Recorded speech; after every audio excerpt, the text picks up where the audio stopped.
أرسل رسوله بالهدى ودين الحق ليظهره على الدين كله ولو كره المشركون أشهد أن لا إله إلا الله وحده لا شريك له وأشهد أن سيدنا محمدا عبده ورسوله لا نبي بعده اللهم صل وسلم على خاتم الأنبياء والمرسلين محمد وعلى آله وأصحابه أجمعين أما بعد فيا عباد الله اتقوا الله حق تقاته ولا تموتن إلا وأنتم مسلمون قال الله تعالى في كتابه الكريم أعوذ بالله من الشيطان الرجيم بسم الله الرحمن الرحيم ومن يتق الله يجعل له مخرجا ويرزقه من حيث لا يحتسب ومن يتوكل على الله فهو حسبه إن الله بالغ أمره قد جعل الله لكل شيء قدرا صدق الله العظيم وصدق رسوله النبي الكريم ونحن على ذلك من الشاهدين والشاكرين والحمد لله رب العالمين. Hadirin sidang Jumat yang dirahmati Allah Subhanahu wa taala. Pertama dan yang utama, marilah di kesempatan yang baik ini kita satukan hati dan pikiran kita untuk senantiasa bersyukur kepada Allah Subhanahu wa taala. Alhamdulillahirabbil alamin. Berterima kasih kepada Allah atas segala nikmat karunia yang tidak terhingga dan tidak terhitung. Mungkin di antara kita ada yang merasa senang dan bahagia. Sebaliknya juga ada di antara kita yang kurang senang dan kurang bahagia. Namun yakinlah, seyakin-yakinnya bahwa itulah karunia Allah yang diberikan kepada kita pada saat ini yang terbaik. Kurang enak menurut kita, tapi itulah yang terbaik menurut Allah bagi kita. Karena itu tidak ada satu kata untuk tidak mengucap Alhamdulillahirabbil alamin. Terima kasih ya Allah atas segala karunia nikmat yang Kau berikan kepada kami semuanya. Mudah-mudahan dengan senantiasa bersyukur dan bersyukur Allah tambah nikmat untuk kita semuanya. Tetapi ingat, jangan pernah berhenti untuk bersyukur. Jangan tidak bersyukur atau bahkan kufur, karena dengan kufur dan ingkar itu menjadikan Allah akan murka pada kita semuanya. Na'udzubillahi min dzalik. Hadirin yang dirahmati Allah Subhanahu wa taala. Pada kesempatan yang singkat ini, pengurus masjid menyampaikan amanah kepada kami untuk menyampaikan tausiah dalam judul kemuliaan manusia. Hadirin yang dirahmati Allah Subhanahu wa taala. Khatib yang dhaif mendasari sarahan ini pada surat Al-Hujurat ayat 13 yang berbunyi a'udzubillahi minasyaitonir rajim bismillahirrahmanirrahim. Ya ayyuhan nas inna khalaqnakum min dzakarin wa untha waj'alnakum syu'uban wa qabaila lita'arafu inna akramakum indallahi atqakum innallaha alimun khabir. Wahai sekalian manusia, sesungguhnya kami telah menciptakan kalian dari seorang laki-laki dan seorang perempuan, yaitu Adam dan Hawa, serta menjadikan kalian semua berbangsa-bangsa dan bersuku-suku, supaya kalian saling mengenal satu dengan yang lain. Sesungguhnya orang yang paling mulia di sisi Allah di antara kalian adalah orang-orang yang paling bertakwa. Sesungguhnya Allah Maha mengetahui lagi Maha mengenal. Hadirin yang dirahmati Allah Subhanahu wa taala, dalam sebuah hadis yang diriwayatkan oleh Imam Muslim dan Ibnu Majah dari Abu Hurairah, Rasulullah sallallahu alaihi wasallam juga bersabda. Qala Rasulullah sallallahu alaihi wasallam, "Innallaha la yanzuru ila suwarikum wa amwalikum, walakin yanzuru ila qulubikum wa a'malikum." Rasulullah bersabda, sesungguhnya Allah tidak memandang kepada penampilan kalian dan harta kalian, akan tetapi Allah melihat kepada hati dan amal soleh kalian, amal-amal kalian. Hadirin sidang Jumat yang dirahmati Allah Subhanahu wa taala, untuk memberikan pemahaman kepada kita yang membaca, Imam As-Suyuti menjelaskan asbabun nuzul ayat ini. Beliau menyebutkan ada dua peristiwa yang mengiringi kemudian ayat ini diturunkan oleh Allah Subhanahu wa taala. Yang pertama adalah peristiwa yang terjadi ketika Fathu Makkah, di mana sahabat Nabi Bilal bin Rabah, beliau orangnya hitam, mengumandangkan azan dari atas Ka'bah untuk menunaikan sholat atau memanggil jamaah untuk mengerjakan sholat. Ketika itu terjadi, jamaah lalu kemudian terkaget-kaget. Apa yang dikagetkan? Karena para jamaah waktu itu adalah tidak biasa melihat Bilal bin Rabah ini azan, karena posisi di Makkah, sementara yang terbiasa di Madinah. Apa kata orang Mekah ini? Apakah orang hitam inikah yang memanggil kami azan untuk menunaikan sholat? Pertanyaan jamaah inilah yang kemudian menjadi salah satu sebab turunnya ayat. Lalu sahabat yang lain menyaut, "Ya Muhammad, tidakkah ada orang lain selain burung gagak ini yang memanggil kami untuk salat?"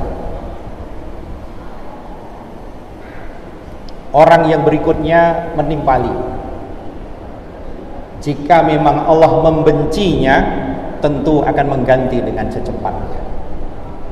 Hadirin yang dirahmati Allah Subhanahu wa taala, peristiwa pertama ini ketiga sahabat yang melihat Bilal bin Rabah mengumandangkan azan memberikan komentar yang narsis, seolah-olah mereka enggak suka, tidak menghargai siapa yang mengumandangkan azan. Ini peristiwa yang pertama. Peristiwa yang kedua adalah ketika musim pernikahan. Ada seorang sahabat namanya Abu Hindi. Abu Hindi adalah mantan budak, namun pada saat itu sudah bekerja sebagai ahli bekam. Lalu kemudian Nabi Muhammad SAW mengusulkan kepada Bani Bayadah untuk menikahkan seorang anak perempuannya dengan Abu Hindi. Maka apa jawab kaum Bayadah ini? "Ya Rasulullah, apakah engkau akan menikahkan putri kami dengan seorang mantan budak dari kaum kami?" Maka dengan dua peristiwa inilah Allah menurunkan ayat 13 surat Al-Hujurat yang tadi kita bacakan. Hadirin sidang Jumat yang dirahmati Allah Subhanahu wa taala, di ayat ini jelas Allah menegaskan bahwa kejadian manusia dalam bentuk apapun, berbangsa-bangsa, bersuku-suku, berwarna kulit, dari manapun datangnya, itu semua bukan karya manusia, tapi itu semua adalah ciptaan Allah Subhanahu wa ta'ala. Manusia tinggal terima, manusia tinggal menikmati dan tinggal menjalankan. Karena itu perbedaan yang Allah berikan bagi kita semuanya bukan untuk dijadikan teror, bukan dijadikan sarana untuk saling menindas, bukan dijadikan sarana untuk saling menista. Tapi di dalam ayat itu jelas tujuannya adalah lita'arafu, agar kalian semua saling mengenal antara satu suku dengan suku yang lain, antara bangsa satu dengan bangsa yang lain. Ketika sudah mengenal apa yang terjadi, maka disitulah potensi peradaban itu akan dibangun. Berbeda-beda suku, berbeda-beda bangsa akan menampilkan satu kelebihan. Apa kelebihannya? Berarti potensi untuk membangun peradaban yang luar biasa. Oleh karena itu maka berangkat dari ayat ini, lalu kemudian apakah cukup ketika peradaban itu dibangun? Ternyata tidak. Kalau kalian sudah baik, kalian sudah saling kenal, sudah rukun, belum cukup itu. Karena apa? Karena kemuliaan kalian itu tidak terletak pada perbedaan suku itu. Kemuliaan kalian itu bukan terletak pada tingginya martabat bangsa. Kemuliaan kalian bukan terletak pada hebatnya harta benda, bukan terletak pada hebatnya jabatan, tetapi kemuliaan yang ada pada kalian itu di sisi Allah adalah ketika kalian memiliki ketakwaan yang paling tinggi.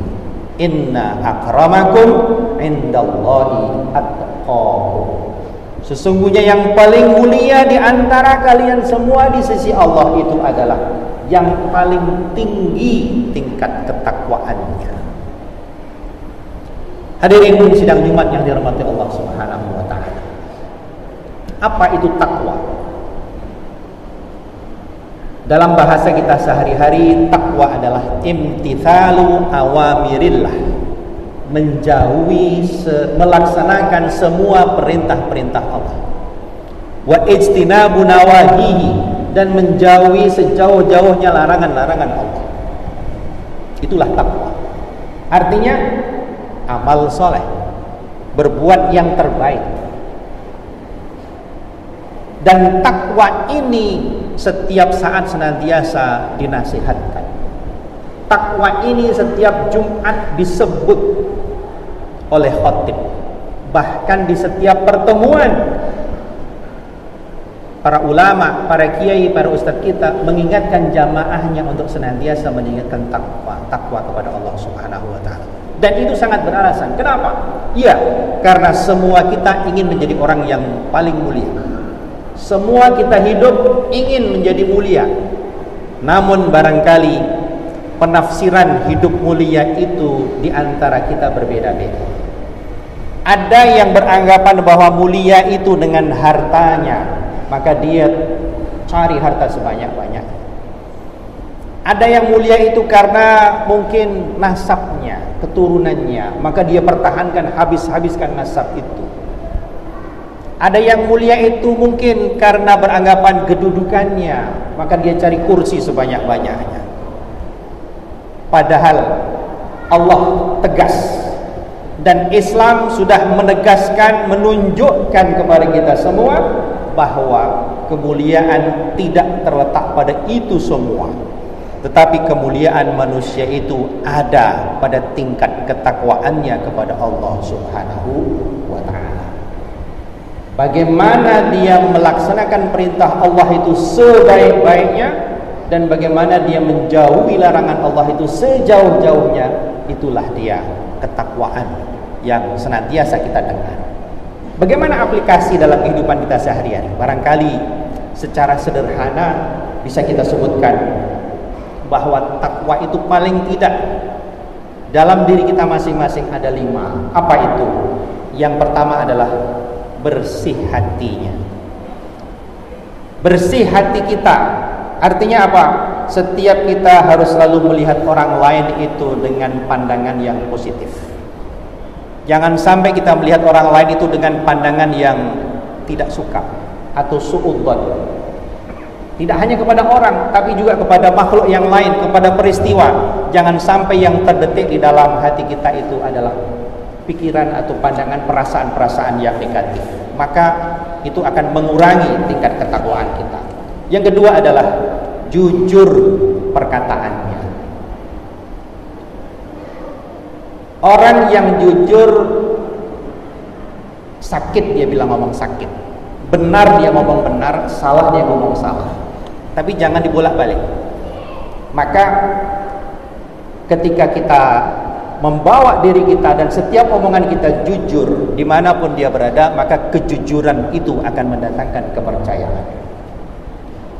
Yang ketiga, baik perilakunya. Perilaku yang baik seperti apa? Tentu sudah contohnya banyak. Kita praktekkan laku hidup itu seperti yang digariskan dalam Al-Quran.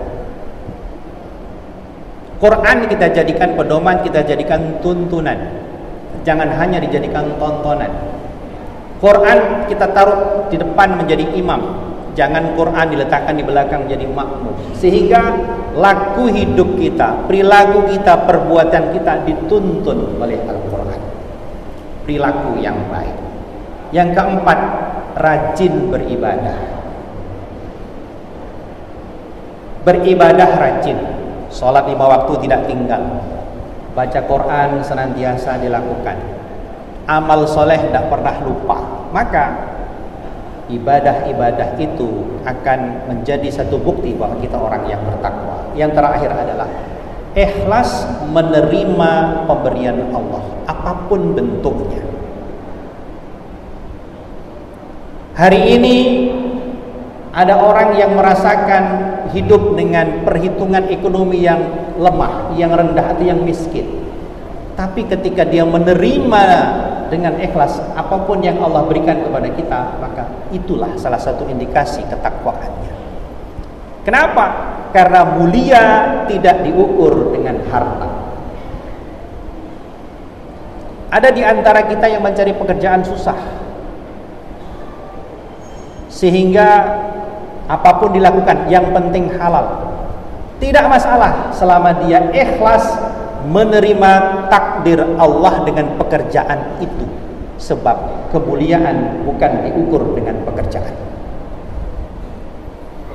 Ada yang di antara kita secara fisik mungkin mengalami kekurangan sehingga merasa minder dari yang lain. Tapi ketika dia menerima kondisi fisik yang kurang itu karena itu adalah pemberian Allah, ikhlas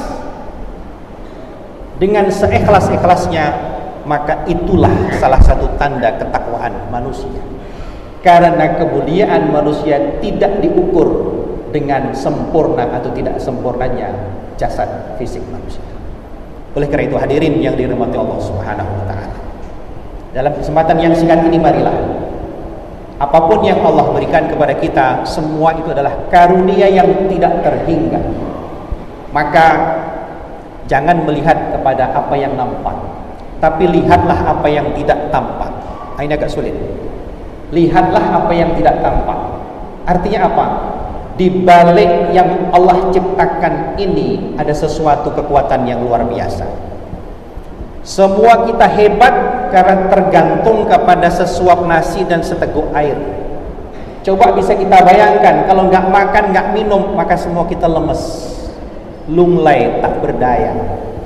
Sehebat apapun dia, kalau nggak makan, nggak minum, lemes. Artinya apa? Secara fisik ada ketergantungan kepada makan dan minum.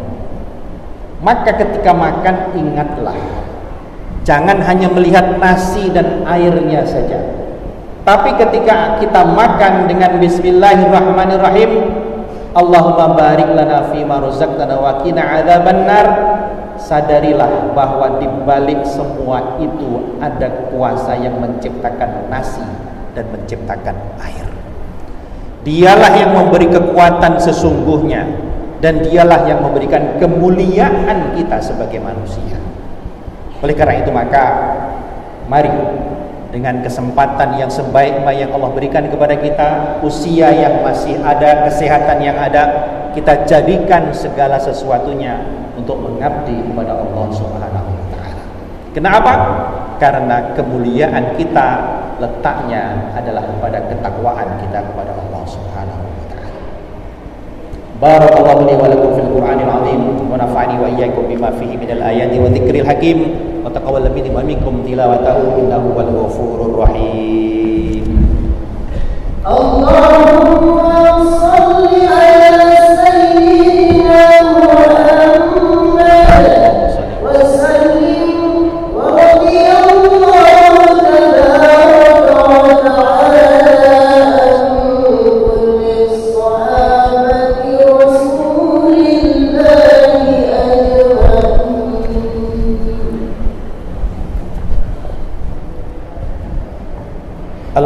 لله حمدا كثيرا كما أمر أشهد أن لا إله إلا الله وحده لا شريك له إرغاما لمن جحد به وكفر وأشهد أن سيدنا محمدا عبده ورسوله سيد الإنس والبشر اللهم صل وسلم على سيدنا محمد وآله وصحبه ما اتصلت عين بنظر وأذن بخبر أما بعد فيا أيها الناس اتقوا الله تعالى قال الله تعالى إن الله وملائكته يصلون على النبي يا أيها الذين آمنوا صلوا عليه وسلموا تسليما اللهم صل وسلم وبارك على سيدنا محمد وعلى آل سيدنا محمد وعلى من تبعهم بإحسان إلى يوم الدين وعلينا معهم برحمتك يا أرحم الراحمين اللهم اغفر للمسلمين والمسلمات